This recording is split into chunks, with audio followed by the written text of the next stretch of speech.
Hello दोस्तों, अगर आप हमारे चैनल पर नए हैं तो चैनल को सब्सक्राइब जरूर करें और आप ये वीडियो कहां से देख रहे हो हमें कमेंट करके बताएं। लालची सास की कहानी। रेखा जी अभी अभी अपने पति मुकुल जी के लिए कॉफी बनाकर किचन से निकली ही थी कि सामने से लता को आता देखकर उनका पारा चढ़ गया।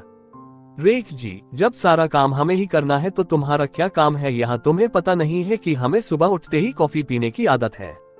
लता, मान जी मैं आ ही रही थी लेकिन रवि को जल्दी ऑफिस जाना था, उनके कपड़े प्रेस करने में टाइम लग गया। रेखा जी, बस हर बात में बहाना पहले ही तैयार रहता है। लता को शादी करके आए अभी केवल 4 महीने ही हुए थे।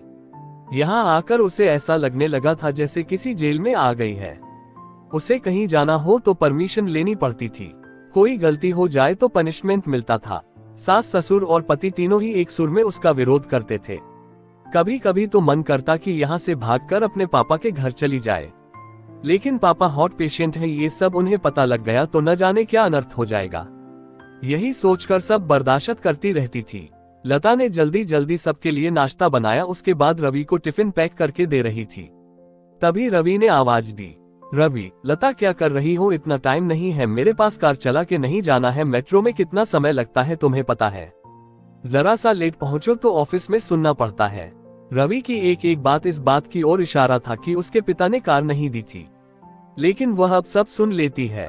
पिता को कैसे बताए कि जिन्हें आपने उसका जीवन साथी चुना था वह पैसों का लालची है। एक दिन शाम को रवि घर आया तो उसने अपने पापा से बात की, रवि, अब मुझसे नौकरी नहीं होती, वो आपके पुराने दोस्त शर्मा जी मोटर पार्ट बनाते हैं, मैं चाहता हूँ कि उसकी सप्लाई शुरू करूँ। पापा, लेकिन बेटा उसके लिए तो कम से कम 10 लाख रुपए चाहिए होंगे, वो कहाँ से आएंगे? रवि, वही सोच रहा हूँ। तभी लता चाय बनाकर लाती है। रवि, लता तुम अपने पापा से कुछ पैसे उधार ला सकती हो। लता का सब्र जवाब दे चुका था। रोज रोज के तानों से दुखी होकर उसने जवाब दिया, लता, रवि, मेरे पिता के भरोसे मत रहना, उन्होंने मेरी शादी करके अपना फर्ज पूरा कर दिया।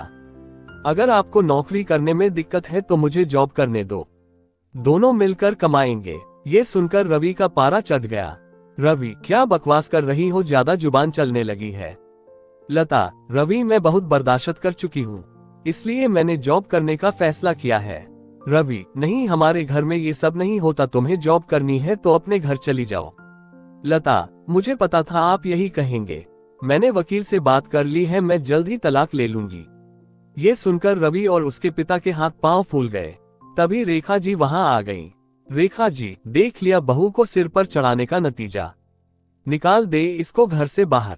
लता, ठीक है, मैं पुलिस को फोन कर देती हूँ, आप मेरा सारा सामान और दहेज वापस कर दीजिए, साथ ही हर महीने अपने पति की कमाई का आधा हिस्सा मैं कोर्ट से ले लूंगी, इस मकान में भी मेरा हिस्सा है, आधा मकान मेरे नाम कर दीजिए। रेखा जी, सुनो ये क्या कह रही है? मुकुल जी, बेटी ऐसी बातें क्यों कर रही है? आज के बाद हम तुझसे कभी कुछ नहीं कहेंगे, तू अपने कमरे में जा। लता, नहीं पापा जी, बहुत बर्दाश्त कर चुकी मैं, अब मुझसे ये दिन भर के ताने बर्दाश्त नहीं होते, आप लोग इतने लालची होंगे ये मैंने कभी सपने में भी नहीं सोचा था। रेखा जी, इसके बाप को फोन करके बुलाइए, इसके मुंह लगने से अच्छा है उनसे डायरेक्ट बात करते हैं। लता, मान जी, मेरे पिता हार्ट पेशेंट हैं, अगर इस बात को सुनकर उन्हें कुछ हो गया तो इसके जिम्मेदार आप लोग होंगे। रवि, ये तुम्हें क्या हो गया? आज से पहले तो तुमने कभी ऐसी बात नहीं की। लता, मैं आज तक आपके और मम्मी पापा जी के हर ताने को बर्दाश्त करती रही, 20 लाख रुपए मेरे पापा ने शादी में खर्च किए, फिर भी आपको कार चाहिए, बिजनेस करने के लिए पैसा चाहिए। लता ने उसी समय अपना सामान पैक किया और घर छोड़ दिया। जाने से पहले उसने अपने सास ससुर और पति तीनों को कहा, लता, अगर मेरे पापा को आपने कुछ बताया तो मैं आपको अरेस्ट करा दूंगी, तलाक का नोटिस आपको मिल जाएगा, चुपचाप साइन कर देना। लता वहां से निकलकर अपनी एक सहेली के फ्लैट में पहुंच गई। एक दिन पहले उसी ने उसे हक के साथ अपना आत्मसम्मान बचाने के लिए समझाया था।